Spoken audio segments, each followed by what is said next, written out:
en su momento le va a dar a un caso específico, un caso que no se pudo resolver mediante los procesos administrativos que se suponía que ahí se iba a resolver. No, ya se fue a juicio porque alguna de las partes no estuvo de acuerdo, porque no se estaba llevando de la mejor manera el procedimiento. Entonces ahí, quiera que no, ya el juez es el que va a interpretar la ley, quiera que no, a su criterio. Y muchas veces esto es lo que nosotros vamos a estudiar aquí, quiera que no, en este curso. Vamos a ver esos casos reales que ya fueron resueltos y que los tiene el directorio de la SAT, ¿verdad? Vamos a estudiar todo el procedimiento, qué procedimientos se utilizaron, qué recursos se agotaron, ¿verdad? Cómo fueron los ajustes, qué leyes se aplicaron para qué ajuste. ¿Por qué? Porque recordemos que nosotros al final de cuentas pues no lo sabemos todo, ¿verdad? Entonces muchas veces por lo general, pues los contadores o los auditores, si estamos trabajando en una empresa pequeña, ahí sí vemos como que todo el ciclo contable, ¿verdad? Tal vez nosotros somos los contadores generales y llevamos todo, ¿verdad? Llevamos una empresa a cada persona, etcétera, etcétera, ¿verdad? Pero cuando trabajamos en empresas muy grandes, quiera que no, hay veces de que solo lo contratan, yo solo veo cuentas por pagar, aquel solo cuentas por cobrar y así, se van por rubros, entonces no se conoce al final de cuentas pues todo como tal, ¿verdad? Entonces aquí es donde vamos a ir analizando eso por si en algún caso pues nos llegase a pasar, tenemos, quiera que no, algún tipo algún tipo de requerimiento, algún tipo de problema, nosotros ya sabemos cómo irlo abordando o qué procesos ir llevando, ¿verdad? O si sabemos si un ajuste va o no va. Y luego pasamos a la doctrina, pues, y la doctrina van a ser todos esos estudios o esas investigaciones, tesis, ¿verdad? Que se han hecho científicos, ¿verdad?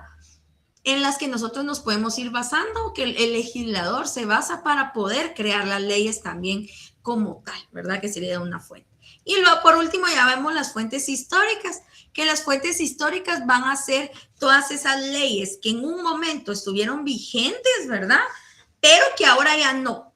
Pero son leyes que uno puede ir a revisarlas, ¿verdad? Por eso son ese tipo de fuentes. Vamos a ir a revisar cómo se abordaron estos temas, qué se normó, qué no se mordó, ¿para qué?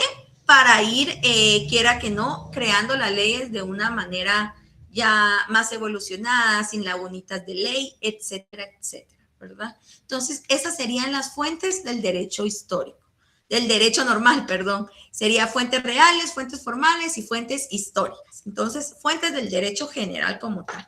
Ahora vamos a ver las fuentes del derecho tributario.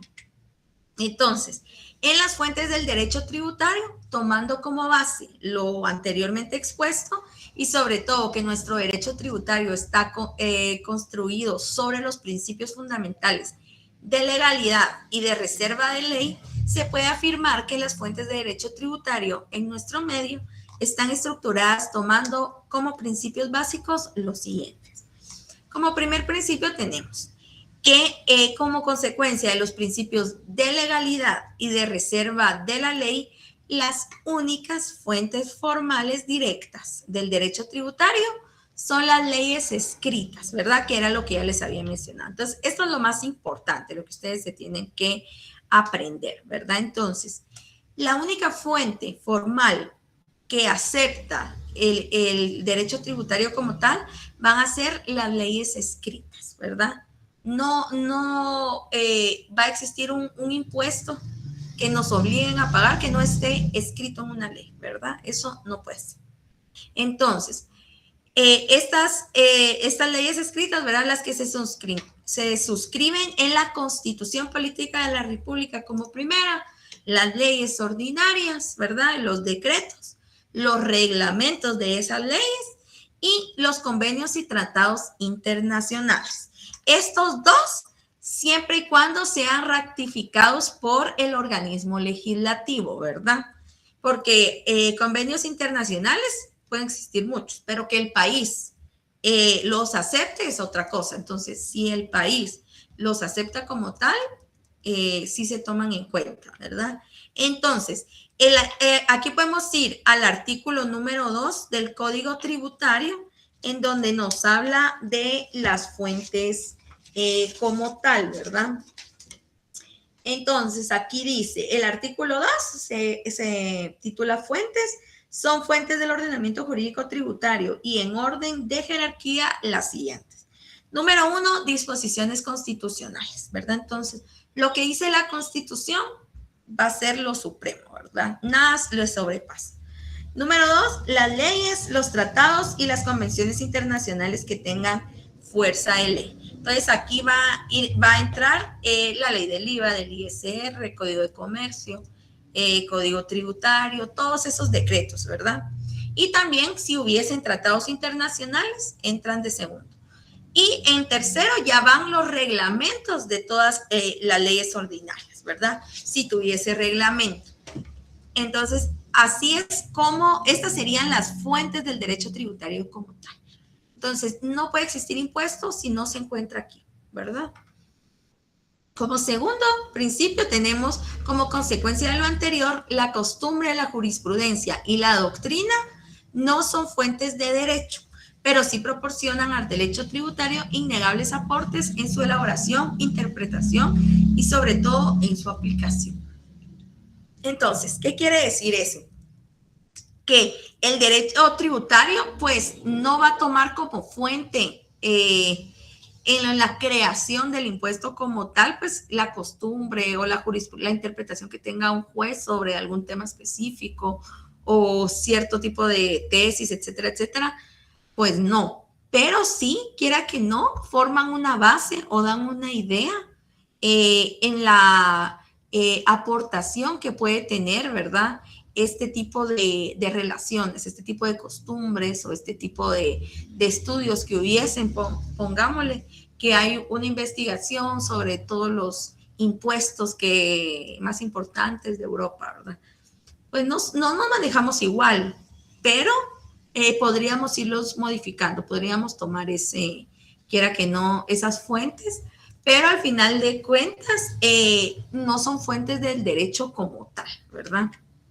Y como tercero, el principio de legalidad manda que ningún tributo debe establecerse sino por norma con rango de ley en su aspecto formal y material, es decir, que no existen más impuestos que los que resulten en la legislación tributaria positiva.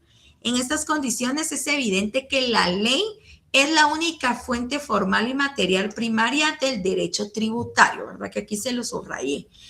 Y que según nuestro ordenamiento jurídico solo debemos aceptar como fuentes del derecho tributario en Guatemala a la Constitución, las leyes ordinarias, los tratados y convenios internacionales y los reglamentos, ¿verdad? Entonces, esto es lo más importante de todo. Únicamente, quiera que no, las leyes escritas como tal. Entonces, esas van a ser las fuentes, al final de cuentas, del derecho tributario. Luego pasamos a la potestad tributaria. Entonces, recordemos que la potestad tributaria va a ser la facultad que tiene el Estado de crear unilateralmente tributos, cuyo pago será exigido a las personas sometidas a su competencia tributaria espacial. La potestad tributaria considerada en un plano abstracto, pues significa, por un lado, la supremacía y por otro lado, la sujeción. Es decir, la existencia de un ente que se coloca en un plano superior y preeminente y frente a él, pues una masa indiscriminada de individuos ubicadas en un plano inferior. ¿Qué quiénes vamos a hacer? Nosotros los contribuyentes, ¿verdad? Entonces, recordemos, el Estado en su poder de soberano, ¿verdad? Va a tener esa facultad de poder crear las leyes, ¿verdad? De poder crear los tributos como tal. Y en su poder de soberano tiene la potestad, ¿verdad? El poder, digámosle así, de exigir que estos tributos, exigirnos a nosotros, los ciudadanos como tal, que se paguen obligatoriamente, ¿verdad? Que sea algo obligatorio.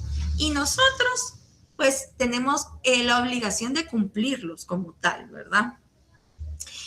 Nosotros también, recordemos, eso se vio en derecho, pero al final de cuentas nosotros los contribuyentes, todos los ciudadanos de un país, tenemos que contribuir al final de cuentas, ese es nuestro deber ¿verdad? Un deber contributivo hacia el país en pagar los impuestos. ¿Por qué? Porque con eso se va a sufragar el gasto público y vamos a tener un bienestar general, ¿verdad? Un bienestar social como tal, ¿verdad? Entonces, la potestad tributaria va a ser eso, ese poder que tiene el Estado en poder crear las leyes y en poder exigirlas, ¿verdad? Entonces, aquí era lo que decía, que es un plano abstracto. ¿Por qué? Porque de un lado va a estar el Estado como tal, como un ente supremo, ¿verdad? Y por el otro lado vamos a estar los contribuyentes como súbditos de, ¿verdad? Entonces nosotros, es el que exige y nosotros vamos a ser quienes debemos de cumplir como tal, ¿verdad? Al final de cuentas va a ser una coerción. Para concluir, podemos decir que la potestad tributaria se expresa en la norma suprema constitucional que faculta al Estado para poder imponer tributos, lo cual es inherente al Estado en razón de su poder de imperio y se ejerce cuando un órgano corriente, o sea, el Congreso de la República, establece los tributos en una ley que vincula a los sujetos activos y los sujetos pasivos de la relación jurídica tributaria, ¿verdad? Entonces, en la relación jurídica tributaria va a estar sujeto activo, siempre va a ser el Estado, sujeto pasivo, siempre vamos a ser los contribuyentes como tal, ¿verdad? Entonces, ¿cuáles van a ser las características del poder tributario? Que va a ser de carácter originario, ¿verdad? El poder tributario únicamente le va a corresponder al Estado como tal, es de carácter irrenunciable, el Estado no puede renunciar a su poder de soberano, ¿verdad? A esa potestad. Es indelegable, el Estado no puede traspasar o delegar esta potestad tributaria a algún otro ente del Estado, no, o alguna otra entidad privada, no. Él es el que tiene que, el único que tiene que tener ese poder como tal. Es imprescriptible, no prescribe en el paso del tiempo y por ello no puede considerarse que el ente público haya hecho dejación de su derecho por no haberlo ejercido. Otra cosa es la prescripción de los tributos, es otra cosa, ¿verdad? Tiene carácter legal, el poder tributario se establece en las normas legislativas de carácter constitucional, específicamente en el artículo 239 de la Constitución. Y es limitado, la potestad tributaria está limitada por diversos principios y percepciones de carácter constitucional, ¿verdad? También ese poder de imperio no quiere decir que se va a faltar a nuestras garantías de contribuyentes o se va a pasar encima de los contribuyentes, sino que ahí están los principios constitucionales también, que nos deben de respetar. No porque el Estado considera un impuesto va a tener triple tributación, no. Entonces también ese poder va a ser limitado como tal. Vamos a ver también la competencia tributaria, que esa parte tiene relación, pero esa parte de la potestad tributaria, esta va a ser la competencia tributaria. Entonces, es la facultad de ejercitar el poder en el plano material, o sea que es la aplicación concreta de la norma como tal, ¿verdad? Entonces ya vamos a aplicar la norma, es ese poder de aplicación. La competencia tributaria es la facultad legal otorgada a los órganos públicos para actuar en materia fiscal, abarcando la capacidad de recaudar, administrar, ejecutar y aplicar tributos una vez producido el hecho generador establecido por la ley. Se diferencia de la potestad tributaria por ser su ejercicio práctico y delegado a entidades como la SAT. Entonces, la potestad tributaria va a ser la forma de crear los tributos, ¿verdad? Es esa creación. Ahora, la competencia tributaria va a ser ya la aplicación de esas leyes, ¿verdad? Tributarias que ya existen, ¿verdad? ¿Cómo vamos a recaudar esos impuestos ya creados? Entonces, aquí ya van a ser otros entes, ya va a ser como la SAT, como lo indica aquí, la Superintendencia de Administración Tributaria va a ser la encargada de poder recaudar esos impuestos como tal. ¿Cuáles van a ser las limitaciones que tiene la potestad tributaria? Entonces, la potestad tributaria en Guatemala está limitada principalmente por los principios constitucionales, ¿verdad? Que fueron los que ya vimos. Entonces, era lo que decía. Si la potestad tributaria va a ser el poder que tiene el Estado para poder crear impuestos, ¿verdad? Y poder crear impuestos y hacerlos obligatorios para los ciudadanos, ¿verdad? Pero eso no quiere decir que los impuestos que creen no vayan a cumplir ciertas normas, ¿verdad? Entonces, siempre va a ser el principio de legalidad, ¿verdad? Que las normas siempre tienen, según el artículo 239, todos los impuestos que se creen, las leyes de cada impuesto, deben de definir tanto su hecho generador, sus sujetos pasivos, si existen exenciones o no, las tarifas, ¿verdad? Los tipos impositivos. Aparte de que el principio de legalidad siempre indica que el único legislador va a ser el Congreso de la República, ¿verdad? Nadie más. El Congreso de la República es el facultado para poder decretar los tributos, ¿verdad? Las bases de recaudación y las sanciones como tal. Nadie más, ¿verdad? No puede ser que venga la SAT y, ay, yo necesito, mire, vamos mal con la recaudación, ahorita necesitamos otro impuesto, me lo voy a inventar. No, se debe de respetar este principio de legalidad como tal. El principio de capacidad de contribución, ¿verdad? Que era lo que decíamos, aunque el Estado sea el imperio, tenga esa soberanía como tal, él no puede crear un impuesto o múltiples impuestos que afecten a un mismo hecho generador. Eso sería tal vez la definición concreta, ¿verdad? El Estado no puede llenarse de impuestos, hacer 1000 impuestos, ¿verdad? Pero que por este bote de agua paguemos IVA, paguemos ISR, paguemos IEP, paguemos todo, ¿verdad? O sea, no se puede, ¿verdad? Porque ya afectaría a la capacidad contributiva de todos, ¿verdad? De igual manera, era lo que decíamos, no podemos afectar a la capacidad que tiene, capacidad económica de cada persona, igualmente con el principio de no confiscación, ¿verdad? Que sería estos. Y la doble o múltiple tributación, ¿verdad? Que estos serían estos ejemplos que di, ¿verdad? Que ya los vimos, entonces solo era para recordar cuáles van a ser esas limitaciones que va a tener la potestad tributaria como tal, ¿verdad? Entonces, también el Estado no tiene libre albedrío, se tiene que basar en estos principios constitucionales. ¿Para qué? Para no afectar al contribuyente, para garantizar, quiera que no, esos derechos que tenemos, ¿verdad? Y cuando finaliza la potestad tributaria, pues la potestad tributaria termina en el momento en que inicia la vigencia de ley tributaria. Porque a partir de dicho momento, el Estado, como cualquier ciudadano, está en la misma situación jurídica. El Estado no tiene preeminencia sobre ninguna persona a quien se aplique la ley. El Estado, que va a ser el sujeto activo del tributo, y el ciudadano contribuyente, que va a ser el sujeto pasivo, tienen los mismos derechos y obligaciones establecidas en la ley desde que inicia su vigencia. Entonces, la potestad tributaria es antes, en el momento de creación de la ley, ¿verdad? Entonces, nosotros, el Estado como potestad, como soberano, va a crear un tributo, entonces el Congreso de la República se reúne, va a ver lo de la ley, va a ver lo del impuesto, y hace todo el procedimiento legislativo, ¿verdad?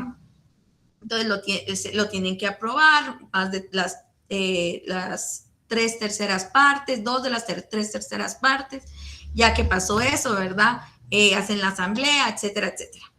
Ya cuando se va a publicar en el Diario de Centroamérica, eso quiere decir que ya va a entrar en vigencia, ¿verdad? Entonces ahí se entra en vigencia el día que se publica o en una fecha establecida que lo van a indicar, 8 días después de su publicación, ¿verdad? Entonces, al entrar en vigencia la ley, ya no hay potestad tributaria. Ya el Estado ya no puede, quiera que no, decir nada más. Lo que está escrito en la ley es lo único. Él ya no puede cambiar nada, ¿verdad? Y él también se tiene que regir bajo esa ley.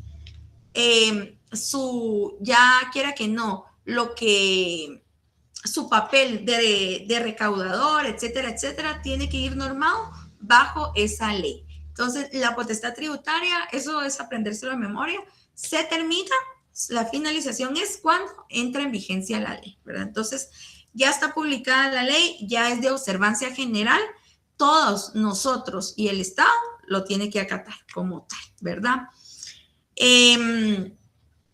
Luego vamos a ver el tributo. Recordemos que el tributo es un pago de dinero obligatorio exigido por el Estado que incluye principalmente los impuestos, las tasas, las contribuciones especiales.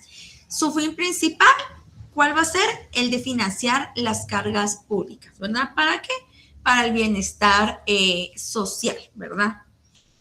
Vamos a ver la clasificación de los tributos. Recordemos que la clasificación de los tributos existe una clasificación doctrinaria y una clasificación legal. La clasificación doctrinaria van a ser impuestos, tasas y contribuciones especiales. Ahora, la clasificación legal va a ser impuestos, arbitrios y contribuciones especiales y por mejoras. Son similares, pero sí cambia, ¿verdad? Entonces, la legal, quiera que no, es la que está en nuestro país como tal. Entonces, pero vamos a ver las dos.